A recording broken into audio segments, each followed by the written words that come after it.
As soon as the Zwift rain started, I immediately started thinking about the forecasted rain that's coming Saturday at this road race I'm going to be doing, which is known as California's Hell of the North. Hey, cycling community, this is Steve Grusis, the Cycling Greek.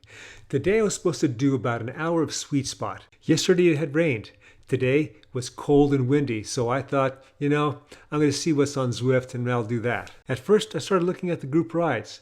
Then I figured I wouldn't be motivated enough to hold the sweet spot type of wattage for that entire hour.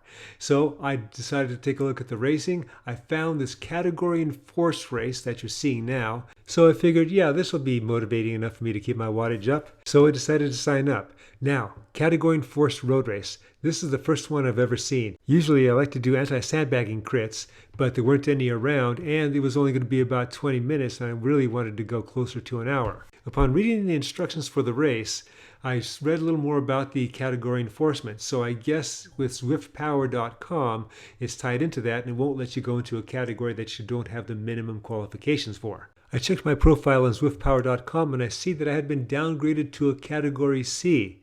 And actually I was pretty happy with that. You'll notice on the screen there's a lot of people passing me right now. Well, the reason is that we all started at the same time. Now we had different stalls, so I was in the C stall, and there's a D stall, and there's a B and an A, of course. And the B's and the A's are behind us. So while we had maybe like a 10 or 15 second gap on those guys, they've all gone past us. For the last almost 2 minutes, I've been trying to hold about 300 watts, which is going to be about 4.1 watts per kilogram for me. You saw how quick that the A's went past me and probably the B's too. So I wasn't able to go any faster than that and be able to maintain it. I am trying to get up there. I'm hoping that they slow up a bit, and if I can hook onto them, then I'm going to be a C, and who knows how many other C's are going to be in there, but I'll be in a better position because I'll be able to ride wheels. But easier said than done. As my power drops to about 3.5 watts per kilogram, it's getting hard to maintain that. So now I'm going to plan B. Plan B is try and stay with whoever I'm near, stay on their wheels, and hope that they pull me up or at least form a group, a good working group here. I have no idea who's in what category that's around me. I can only hope that there's not too many C's that have jumped ahead of me that are going to be some group way ahead of me that I'll never be able to catch. Let's take a moment to talk about how I got downgraded to a C. Usually I've been doing anti-sandbaggy crits and usually about 20 minutes long. And that's probably why I was able to have a high enough wattage consistently to go into the B category. Of course, when I do a race that's an hour long, my average wattage is going to be lower than it would be in one of those crits. Since my race season has started, it has been months since I've done a race on Zwift. And I think the last race that I did was a road race, so that when the others timed out, the only thing that really showed was the last road race I did, and that was an average wattage that would have been a category C. And that's how it became a C. Getting back to the action on the screen, you may have noticed some text messages on the right-hand side of the screen, like this one that popped up, "Don't want no scrubs."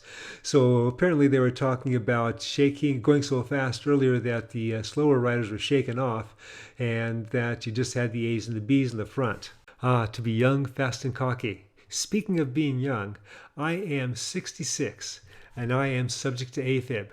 My YouTube channel is about that. In fact, it used to be about just an old guy racing bicycles. And then after my first AFib attack, it turned into a channel about an old guy racing bicycles that is subject to atrial fibrillation.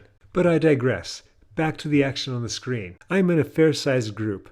Really can't tell how large right now because the lighting isn't great. I'm using a GoPro to view the screen, and then I have a zoom camera that's on me. There's another group of riders that's about 4 seconds ahead of us, and that's what we're trying to catch right now. We are on the main climb. This is a flatter race. There's only about 480 feet of climbing in this race, and most of it comes as we go up to the volcano.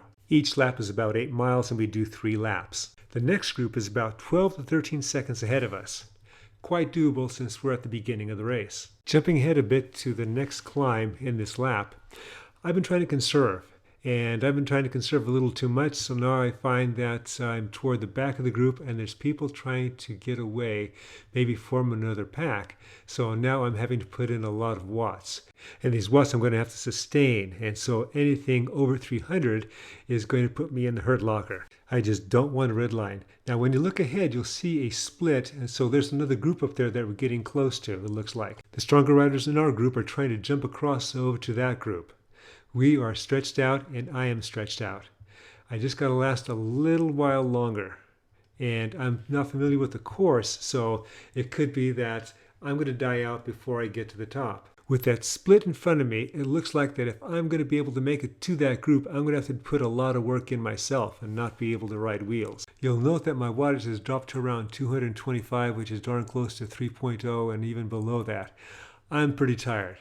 I'm hoping there's some stronger people in our group. Jumping ahead almost 3 minutes, we finally catch that group that was ahead of us, or at least those that weren't able to hang on to that other group. So how far is that group ahead of us? They're about 15-16 seconds up. 19 miles to go, it's doable, at least in theory. When you look at the stats on the right-hand side, you'll see there's 143 people in this race, combined categories, and that our group begins at position 72. Generally speaking, the A's and B's are in the top half, and the C's and D's are in the second half, and that's us. Toward the end of the first lap, I found somebody that had the same kit that I did, and we were messaging each other as if we were teammates. That was pretty cool. Unfortunately, he and a few others lost contact when I did a search to try and bridge up to a couple of riders that were ahead of us. I think one rider was from our group that was trying to get up to a straggler on the climb, on the volcano climb, and wanted to form his own group. So I was trying to get up there so I could join him. And if anybody else joined me, then that'd be cool. But these guys behind me were pretty strong, and so they were on me. But still, I was trying to keep at it just so I could make contact with them. Those two did a good job and put a lot of effort into it, because it was over 2 minutes later that we finally made contact with them. I think at this point there was one other rider that was about 5 seconds ahead of us, but the next group was about 47 seconds ahead, and I didn't see us catching them. By the start of the third lap, we had caught a few more stragglers, and our group was now sitting at 63rd position. I had been doing a pretty good job conserving energy, not shooting off the front and not going off the back, because I've overcompensated for going off the front. Jumping forward to less than half a mile to go, I figured that I would be attacking at 1 kilometer to go, but my legs are pretty tired and these guys are picking up some speed. So now I finally started to accelerate from the back, catch a little draft from those guys, and then just go as hard as I can. I have my head down because it's going to be so discouraging to watch the feet take off so slowly, and then eventually my legs just give out, especially after that first guy goes. Everyone else is coming up behind me. I'm now like under 200 watts, and I'm almost coasting in. I figure I'm going to be the last one in the group, so because there's nothing else I could do about it. As it turns out, I got 4th in my category. I got 4th on Zwift, and I got 4th on ZwiftPower.com. I figure for an old guy, that was pretty darn good. So now for the next few days, I'm going to be riding easy. I'm going to take a day off. I'll probably go ride and do some openers on Friday, and then have that big race on Saturday. I hope you enjoyed this and you got something out of it. As always, remember, comment, like, subscribe, because the channel needs it, and I'm getting close to 1,000 subs. The Cycling Greek.